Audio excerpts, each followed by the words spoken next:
بسم الله الرحمن الرحیم. سلام خدمت دوستان. عرض به خدمت شما که انتخاب رشته رو که توی پروسه رفت آمدی با هم رفتیم، ماتریس و لیست نهایی، الان آقای محمد اسماعیل لیستشون نهایی شده. ما میخوایم نحوه ورودم یه دور با هم بزنیم که اوکی باشه. سنجش.org سراسری میایم اینجا، میگه آغاز به کار سامانه راهنمایی. خب نه، ما راهنما رو که نمیخوایم، سامانه انتخاب رشته های با آزمون کنکور رو اینو میزنیم. میگه که بریم این تو ادامهش میکنیم. اینجا آقای مصطفی زاده تو بوده و خارج شیم. خب میریم اینجا خورده انتخاب رشته رو میزنیم.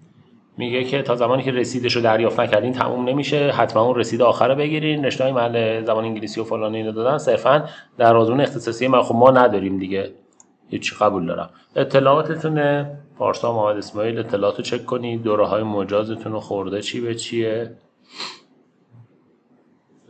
همه چی میزونه. میگه که اصلاح و تایید اطلاعات، انتخاب رشته، مشاهده و پرینت اطلاعات. خب بریم. میگه که معدل کتبی دیپلمتون، به شما کاغذشو دادم، معدل کتبیتون درسته؟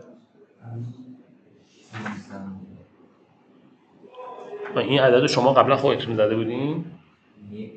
این فکر کنم چون همون چیز است موقع ثبت نام. آها، پس این معدل باید دوستان همه اصلاح کنید. معدل کتبی دیپلم. خیلی خوب، پس اینجا باید بزنیم معدلتون تو که اون کارنامه‌ای که گرفتین ستون سمت چپ نوشته بالاش نمرات کتبی نهایی، پایینش نوشته معدل کتبی نهایی که این معدل کتبی دیپلم یا نهایی شماست. اینو وارد میکنیم. بسیار عالی. بعد معدل کل دیپلم، اولین ستونی که هر 3 سالتون هست، 10ام 11ام 12ام، اون میشه معدل دیپلم شما. میشود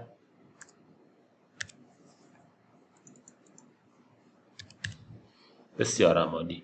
میگه که عنوانتون 10 ریاضی فیزیکه که مورد تاییده، تیک تایید رو میزنیم. حالا کد بخش محل تولد چیه؟ اینجا باید سرچ کنیم دیگه. تهران، ما مرکزیم. بذارین تایپ کنم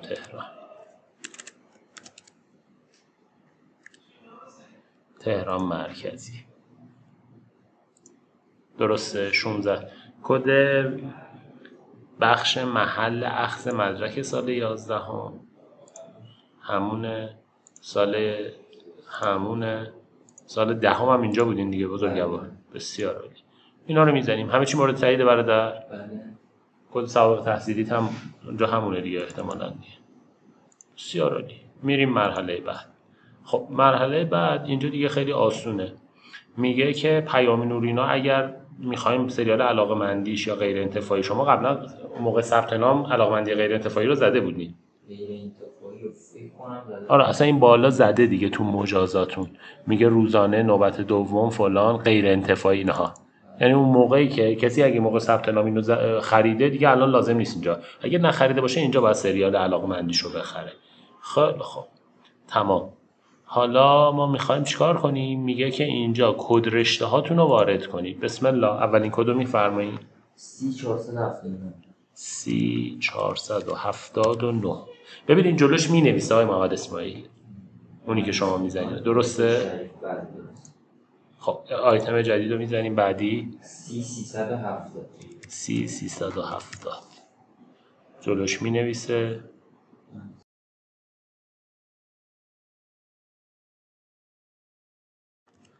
آقایون حتما وقتی کدا رو میزنین دوباره اینجا چکش میکنین.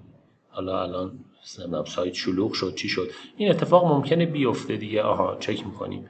به خدمت شما بگم که حتما انتخاب رشته رو سعی کنید تا روز جمعه بزنید، روز شنبه روز آخر سایت شلوغه. و نکته بعدی حتما این کدا رو بچه‌ها از رو خود دفترچه درآرینا، اصلا از پرینتی که حتی مدرسه بهتون داده یه جای دیگه داده نزنینا و خود دفترچه درارین که یهو چیزی جابجا نشه. بگو. نگاه کنین این بالا راهنمای رنگ بندی داده خودش. روزانه ها آبی پررنگن، نوبت دوما قرمزن. یعنی پیام نور را ثبت مشخصه دیگه، یعنی اینو میزنین یکم کمکتون میکنه. این دانشگاه آزادی هم که اینجا زده بچه‌ها این برای شماها نیست، برای کیه؟ بچهای تجربی 4 تا رشته اصلی پزشکیشون باید تو همین سامانه بزنن، وگرنه بقیه دانشگاه‌ها که کلا پروسش متفاوته. بفرمایید.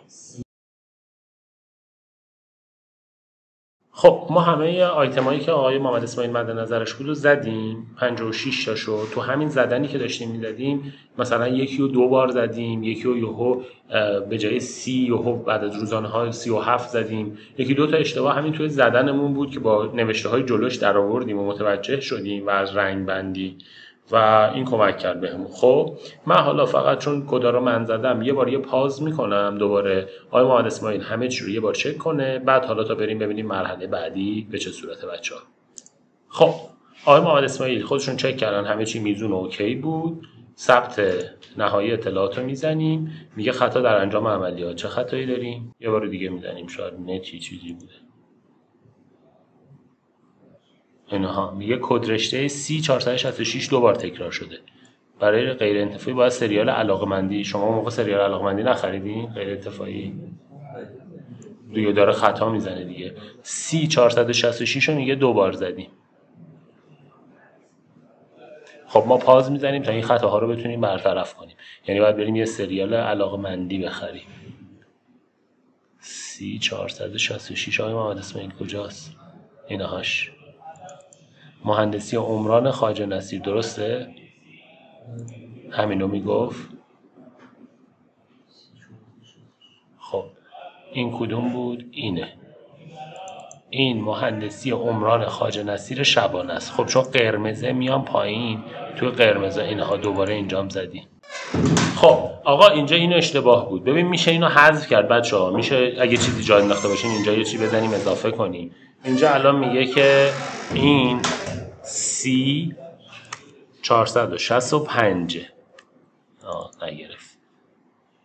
همین دومی رو هم میگه آقای محمد اسماعیلی، یعنی داره دقت میکنه. درست شد برادر؟ حالا نگاه کنید اینجا سیستم ارور داد، فرض کنیم تکراری نبود. آقای محمد اسماعیلی الان چک کرده بودی یا یه چیزی اشتباه داده بودی یا خدایا شکرت. خب آقا میگه که باید چیزم بخریم، این سریال علاقمندیشو هم بخریم. خب پیام نور که نیست، ما غیر انتفاعی داریم دیگه، پس یه دونه اینجا اینو میزنیم، بعد میاد تو اینو من فکر کنم خریدین شماها ولی عجیبه.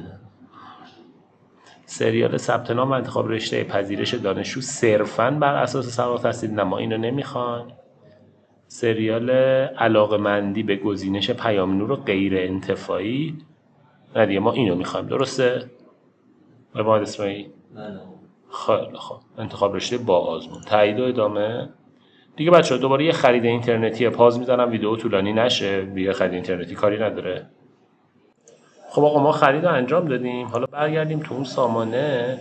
میگه که پیام نور ما غیر انتفاعی رو میخوایم. میگی برادر؟ ما 2 تا ایرادایی که داشت رو برطرف کردیم، ببینیم مشکلی داره.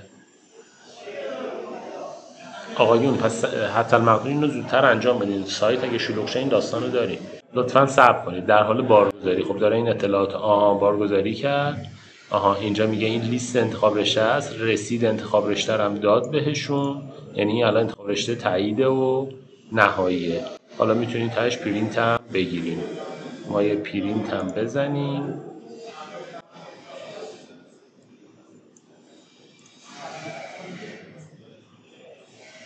حل دیگه تمامه. آقایون امکان ویرایش هم وجود داره دیگه.